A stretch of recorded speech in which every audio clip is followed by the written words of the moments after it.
을 불쌍히 여기시고 오늘도 주님 앞에 나아가오니 주님이 명령하신 말씀 앞에 아멘으로 순종하는 겸손한 자녀가 되게 하옵소서. 우리의 유일한 소망 되시는 예수님의 이름으로 기도드립니다. 아멘. 오늘 말씀은 그 성읍을 너희 손에 주시리라는 말씀으로 함께 나누도록 하겠습니다.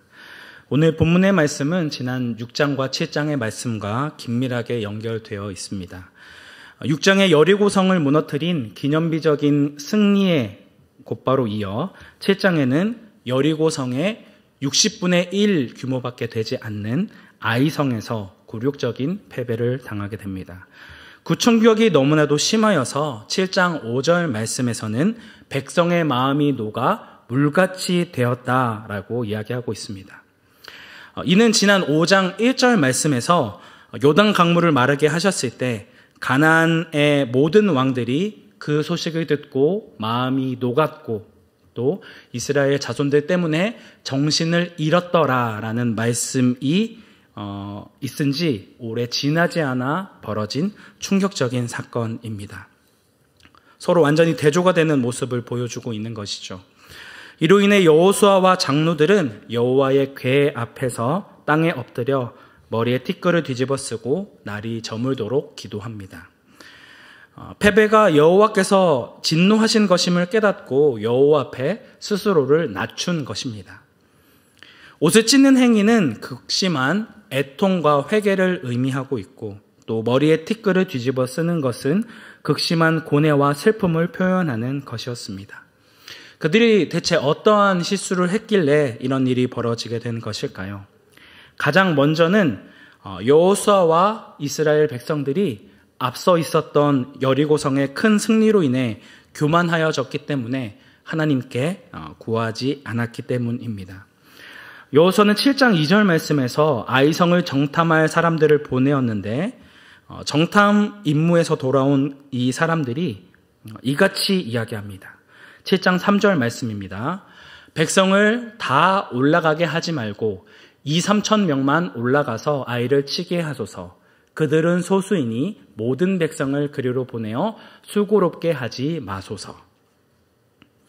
네, 아주 건방진 이야기입니다. 아이성을 아주 손쉬운 먹잇감 정도로 가볍게 생각하고 있습니다. 한 2-3천 명만 가도 충분히 정복할 수 있을 거라고 아주 자신감 있게 이야기합니다. 이런 교만으로 가득한 이들의 언어는 처음 정탐꾼들이 정탐하고 와서 한 이야기와 너무나도 다릅니다. 2장 24절 말씀을 보면 진실로 여호와께서 그 온 땅을 우리 손에 주셨으므로 그 땅의 모든 주민이 우리 앞에서 감당이 녹나이다 라고 이야기하고 있습니다. 큰 승리를 경험함으로 그 정도 숫자는 문제가 아니라고 교만하게 소리친 사람들과 정반대의 모습을 보이고 있죠. 여기에서 여호수아는 하나님의 뜻을 구하지 아니하고 자신이 보낸 정탐꾼들의 조언에 따라 행동합니다. 그로 인해 대다수의 이스라엘 군대들은 한가하게 쉬게 되었고 이스라엘 백성들은 하나님의 권능의 역사를 목도할 수 있는 특권을 빼앗기게 되었습니다. 또한 이 이야기는 자신의 스스로의 이야기를 정반대로 보이는 모습이었습니다. 1장 후반절 말씀에 전쟁이 시작되기 이전에 여호수아는 이미 요단 동편 땅을 차지한 루벤 지파와 므낫세 반 지파와 갓 지파를 찾아가서 너희는 동편에 머물지 말고 너희 형제들이 안식을 얻기까지 함께 싸우자라고 권면하고 명령한 바가 있습니다. 곧 원수를 무찌르고 완전한 승리를 얻기 전까지 가나안 땅을 다 차지하기 전까지 12지파가 하나가 되어 싸움에 참여해야 한다고 강조했었던 스스로의 말을 뒤바꾸고 있는 모습이 아닐 수 없습니다. 그러니 이 아이성은 소수이니 3,000명만 보내도 된다라는 이 생각은 이스라엘을 갈라놓고 하나됨을 깨트리는 매우 잘못된 행동이었습니다. 앞선 승리에 취해 하나님의 뜻을 구하지 않고 행동하는 교만함을 보인 것입니다. 하지만 교만함이 아이성에서 패배한 결정적인 이유는 아니었습니다. 그 이유는 7장 1절 말씀에 나와 있습니다. 이스라엘 자손들이 온전히 바친 물건으로 말미암아 범죄하였으니 이는 유다지파 세라의 증손 삽디의 손자 갈미의 아들 아간이 온전히 바친 물건을 가졌습니다. 여호와께서 이스라엘 자손들에게 진노하시니라. 여리고성의 이 파괴와 관련해서는 그 어떠한 생명도 살려두어서는 안 되며 전리품을 스스로 취해서는 안 된다라는 구체적인 지침이 6장 17절부터 19절의 말씀을 통해서 분명하게 선포되어져 있었습니다. 모든 것을 여호와께 온전히 바치라라는 말씀이 거듭해서 반복되어지고 있습니다. 전쟁에서 얻은 재물들을 하나도 손대지 말고 여호와께 온전히 드리라는 이 명령은 이스라엘의 순종함을 보여주는 하나의 시험이었습니다. 이러한 명령은 세상적인 부에 마음을 두지 말고 물질의 풍요를 자신 스스로를 위해 쌓지 말 것을 가르치기 위함이었습니다. 하나님께서 그들에게 약속하신 것은 젖과 꿀이 흐르는 땅이지 은과 금이 가득한 땅이 아니라는 것이죠. 그들은 하나님께서 허락하신 가나안 땅에 들어가서 그 땅에서 농사하며 나오는 열매를 먹으며 감사한 마음으로 하나님을 섬기며 하나님 앞에 기쁨으로 나아가기를 원하신 것입니다.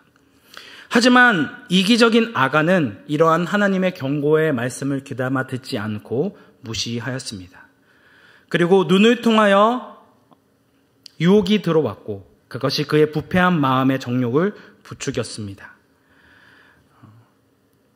물건을 보고 탐내어 하나님의 것을 빼앗고 소유하려고 하였다는 것이죠. 골로새서 3장 5절 말씀에서는 탐심이 곧 우상 숭배다라고 이야기하고 있습니다. 골로새서 3장 5절 말씀 함께 합독하겠습니다. 그러므로 땅에 있는 지체를 죽이라. 곧 음란과 부정과 사욕과 악한 정욕과 탐심이니 탐심은 우상 숭배니라. 탐심이 왜 우상 숭배입니까? 오직 창조주 하나님께만 드려야 마땅한 존경과 사랑을 피조물에게 향하게 하기 때문입니다. 내 마음속에 하나님보다 더 많은 관심을 보이고 더 많은 사랑을 쏟고 시간을 보내는 것이 곧 우상 숭배이지 않겠습니까? 아간은 이러한 탐심을 떨쳐버리지 못하고 하나님의 것에 손을 대고 말았습니다. 이러한 탐심에 대한 유혹은 오늘날 우리에게도 동일하게 주어져 있습니다. 내가 마음에 품은 욕망과 정욕이 하나님께서 현재 베풀어 주신 나에게 허락한 것을 넘어서게 되면 우상 숭배가 되어지는 것이고 하나님께서 주신 것에 만족하지 못하고 감사하지 못하게 되어진다는 것입니다. 이는 우리 모두에게 주는 매우 엄숙한 경고의 말씀입니다. 끊임없이 우리의 마음을 빼앗으려 하는 이 땅의 지체인 음란과 사욕과 악한 정욕과 탐심을 끊임없이 죽이는 영적인 싸움이 필요하다는 것입니다. 자신의 마음을 지키려 하지 않은 아간의 범죄는 그냥 보통의 도둑질보다 훨씬 악한 것으로 여호와께 바쳐진 물건을 도둑질하는 행위였습니다. 이러한 아간의 범죄를 지켜보신 하나님은 이를 어떻게 보셨을까요? 7장 11절 말씀을 보시면 아간의 죄를 이스라엘 자손들 중 하나라고 표현하지 않고 이스라엘이 범죄하여 나의 언약을 어겼으며 또 그들이 온전히 바친 물건을 가져가고 도둑질하고 속였다라고 표현하고 있습니다. 아간과 이스라엘 자손을 하나로 간주하셨고 한 개인의 죄를 민족 전체의 죄로 여기신 것입니다. 이 말씀을 통해 우리는 어떠한 사실을 우리 마음에 새겨야 할까요? 하나님 앞에는 그 어떤 것도 숨길 수 없다는 것을 잊지 말아야 합니다. 앞서 살펴본 것처럼 하나님께서는 우리의 모든 동기와 생각과 마음을 아시는 분이십니다. 내 마음으로 하나님보다 더 중요하게 생각하고 관심을 가지고 있는 우상이 무엇인지, 우리의 탐심이 무엇인지, 우리의 악한 정욕이 무엇인지를 다 아시고 지극히 은밀한 우리의 행위마저도 하나님 앞에 낱낱이 드러나게 된다는 것입니다. 거룩하신 하나님은 자신의 자녀들도 세상 사람들과 구별된 삶을 살기 원하시며 날마다 영적인 싸움으로 자신의 육체에 남아있는 이 땅의 지체들과 끊임없이 싸워서 승리하는 삶을 살아가기를 원하신다라는 것을 오늘 말씀을 통해 이야기하고 있는 것입니다. 오늘 우리는 우리의 마음을 끊임없이 공격하는 세상의 유혹 앞에 어떠한 모습으로 나아가고 계십니까? 여호수아와 장로들과 같이 하나님보다 교만해져 버린 자신의 모습을 회개하고 돌이키며 주님 앞에 무릎으로 나아가고 계십니까? 아니면 하나님의 엄중한 경고의 말씀에도 불구하고 이를 마음에 새기지 않고 하찮게 생각하여 하나님께 드려야 할 것을 우상에게 주고 도둑질하고 속여 우상에게로 향하고 있는 아간의 범죄를 반복하고 계신지요? 우리 마음속에 들끓는 교만한 마음과 탐심과 정욕을 날마다 죽이며 영적으로 승리하는 온산한 교회 성도님들이 되시기를 주님의 이름으로 축복합니다. 여호수아와 이스라엘의 장로들의 마음을 다한 회개 기도와 또 범죄한 아간과 그의 가족들을 돌로 치고 불사름으로 인하여 여호와께서 그의 맹렬한 직노를 그치십니다. 하지만 이에 대한 아무런 증표를 주시지 않았는데 드디어 오늘 본문 1절 말씀에서 하나님께로부터 격려와 지시의 말씀을 받습니다. 우리 1절 말씀 함께 합독하겠습니다. 여호와께서 여호수아에게 이르시되 두려워하지 말라, 놀라지 말라, 군사를 다 거느리고 일어나 아이로 올라가라. 보라, 내가 아이 왕과 그의 백성과 그의 성읍과 그의 땅을 다 내 손에 넘겨주었으니.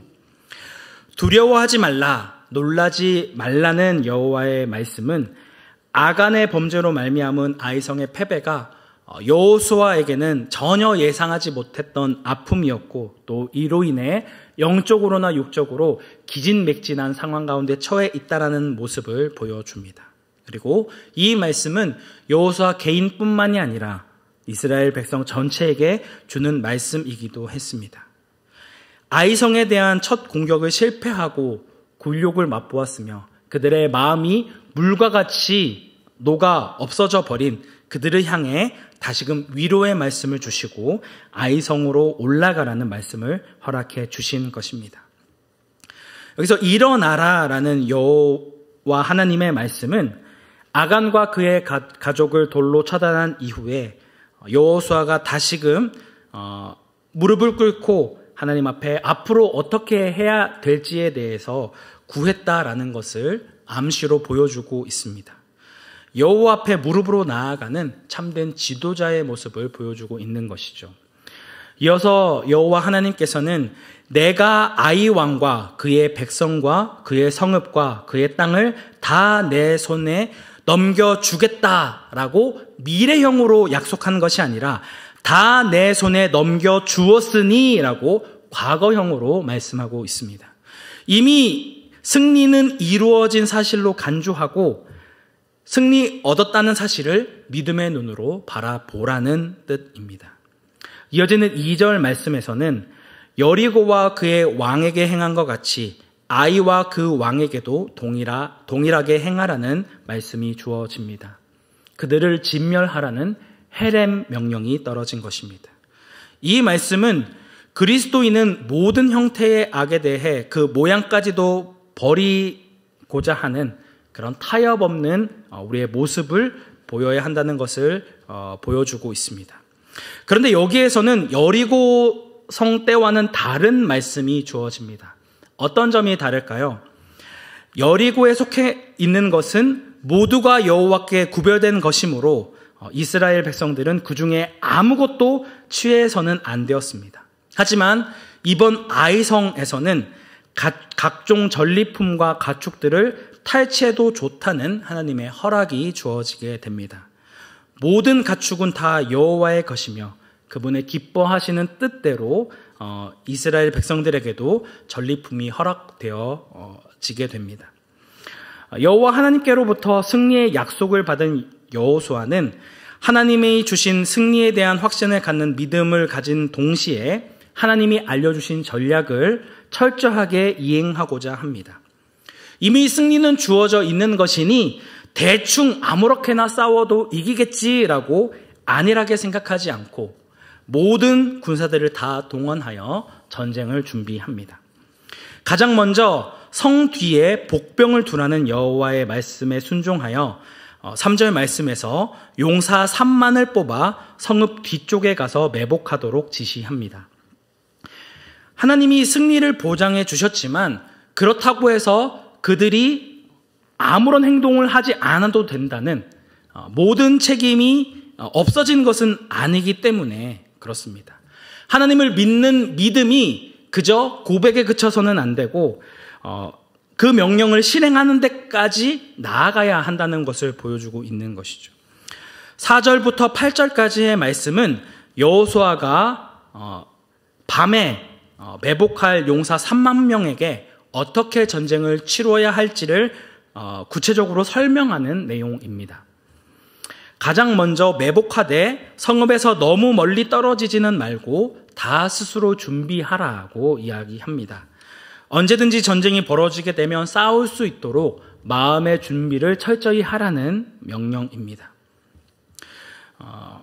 이어서 나와 나를 따르는 모든 백성, 곧 이스라엘 모든 군대가 성읍으로 가까이 갔다가 도망치는 척하며 그들을 유인할 거라고 이야기합니다.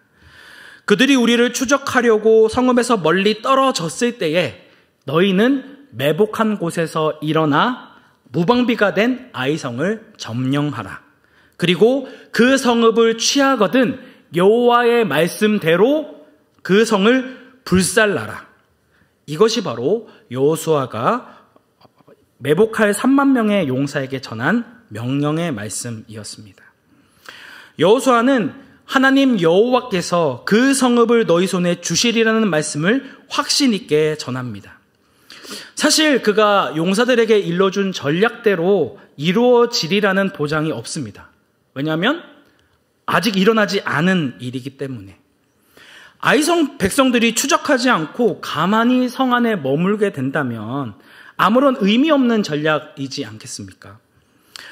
그리고 상식적으로 그들이 베델의 지원을 받는다 할지라도 절대적인 숫자에서 이스라엘 백성들과 너무나도 열세인 아이성 사람들이 추적할 리가 있겠습니까? 상식적으로는 있을 수 없는 이야기를 한 것이죠. 하지만 여호수아는 하나님께서 매복하라 명하시니 매복을 할 수 있는 전략을 가져왔고 그리고 그 전략대로 모든 것이 이루어질 것임을 확신 있게 증거했습니다. 전략보다 우선하는 하나님의 말씀을 신뢰하였고 그 성읍을 너희의 손에 주시리라는 하나님의 약속을 믿었기 때문입니다. 이러한 여호수아의 명령을 받은 3만 명의 용사들 역시 그 말씀에 순종하여 아이 서쪽 베델과 아이 사이에 매복하였습니다. 이들에게 주어진 명령은 무엇입니까? 다른 백성들이 전쟁을 준비하고 있는 동안 가장 먼저 앞서서 전쟁터로 뛰어들어야 했습니다. 편안하고 안락한 잠자리를 뒤로 하고 불편하고 힘들더라도 그리고 밤새 숨죽이지 않고 적들로부터 매복하고 있다는 사실을 숨겨야만 했습니다. 용사들의 입장에서는 자기 자신의 정욕과 욕망을 부인하고 하나님의 말씀을 따르기 위해 순종해야만 했다는 것입니다. 오늘 그리스도 예수의 군사로 부름받은 우리가 유혹과 탐심으로 가득한 이 세상 가운데 보여야 할 마땅한 자세요, 태도인 줄 믿습니다.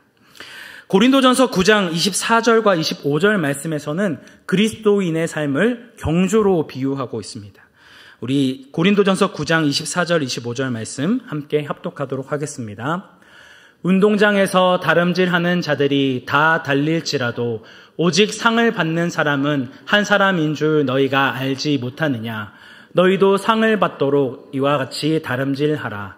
이기기를 다투는 자마다 모든 일에 절제하나니 그들은 썩을 승리자의 관을 얻고자 하되 우리는 썩지 아니할 것을 얻고자 하노라. 아멘. 우리는 하나님께로부터 상을 얻기 위하여 열심히 다름질해야 합니다. 물론 세상 사람들도 열심히 자신의 인생을 다름질하고 있죠. 하지만 다름질하는 목적이 180도 다릅니다. 세상 사람들은 썩어질 승리자의 관을 얻기 위해 열심히 최선을 다합니다. 세상의 부귀와 명예를 움켜쥐기 위해 자신의 욕망과 정욕을 마음껏 누리기 위해 애쓰며 달립니다. 하지만 우리는 달리는 목적이 그들과 같지 않습니다. 우리는 영원히 썩지 아니할 하늘의 상급을 바라보며 이 땅에서의 지체를 열심히 죽입니다. 내 뜻과 내가 원하는 것을 성취하고 이루기 위함이 아니라 모든 것을 절제하며 하나님 한 분만을 바라보며 달려갑니다. 육체가 원하는 정욕과 탐심에 재갈을 물리고 모든 면에 철저히 자기 자신을 통제한다는 것입니다. 승리를 얻기 위해서는, 하늘의 상급을 얻기 위해서는 자기 절제가 절대적으로 필요하다는 것을 이야기하고 있는 것이죠. 가장 먼저 하루에도 수십 번씩 변하는 이 연약한 육신의 생각과 맞서 싸우고 수많은 탐심거리로 우리를 유혹하는 이 세상과 마귀에 대해 승리를 거둬야지만 하늘의 상급을 얻을 수 있다는 것입니다. 십자가에 달려 죽기까지 철저하게 하나님의 말씀에 순종하여 자기 자신을 부인한 예수 그리스도와 같이 끊임없이 자기 자신을 부인하며 예수님께서 걸어 나가신 사랑과 섬김의 본을 따라 순종하는 삶을 살아가야 한다는 것입니다. 사랑하는 성도 여러분, 우리는 어떠한 상급을 바라보며 열심히 경주하는 삶을 살고 계십니까? 이 세상 사람들과 같이 썩어지고 더럽혀지고 새하여질 이 세상의 영광을 바라보며 살아가고 계십니까? 아니면 썩지 아니하고 더럽지 아니하고 새하지 아니하는 하늘의 유업을 얻기 위하여 살아가고 계십니까? 예수 그리스도를 주로 고백하는 입술의 고백만으로는 하늘의 유업이 자동적으로 주어지지 않습니다. 끊임없이 내 안에 있는 죄들과 싸우며 절제하며 인내하며 하나님의 말씀을 따라 살아가고자 하는 자기 부인의 삶이 있어야 하고, 사랑 없는 세상 가운데 사랑과 섬김을 보여주는 제자로서의 삶을 보여주어야 한다는 것이죠. 오늘 우리는 어디를 향해 전력 질주하고 계십니까? 그 성읍을 너희 손에 주시리라 약속하신 여호와 하나님의 말씀을 따라 이 땅의 지체들과 맞서 싸움으로 약속된 하나님의 나라를 유업으로 얻는 온사랑교회 성도님들이 되시기를 주님의 이름으로 축복합니다. 함께 기도하겠습니다. 두려워하지 말라. 내가 너와 함께 함이라. 놀라지 말라. 나는 내 하나님이 됨이라. 내가 너를 굳세게 하리라. 참으로 너를 도와주리라. 참으로 나의 의로운 오른손으로 너를 붙들리라. 은혜가 충만하신 하나님 아버지, 우리가 죄와 유혹으로 가득한, 탐심으로 가득한 이 악한 세상을 살아갈 때에는 참으로 두려움이 찾아오고 또 두려워 떨 수밖에 없는 그런 연약함이 있습니다. 그럼에도 불구하고 우리가 주님의 약속에 온전히 순종함으로 우리의 육체의 지체들을 끊임없이 맞서 싸우며 주님의 말씀 앞에 나아가는 거룩한 주의 자녀가 되어지기 원합니다. 우리의 연약한 모습들을 용서하여 주시고 다시금 우리를 붙드시고 우리의 믿음을 굳세게 하시는 그 하나님을 의지함으로 이 세상에 썩어질 것을 구하며 살아가는 것이 아니라 영원한 하나님의 나라를 사모하며 소망하며 그 성읍을 바라보며 주님 앞에 나아가는 거룩한 주의 자녀 되게 하여 주옵소서. 온전히 주님 앞에 순종하며 나아가는 거룩한 자녀 되기 원합니다. 붙드시고 인도하여 주시고 함께하여 주옵소서. 우리의 유일한 소망 되시는 예수님의 이름으로 기도드립니다.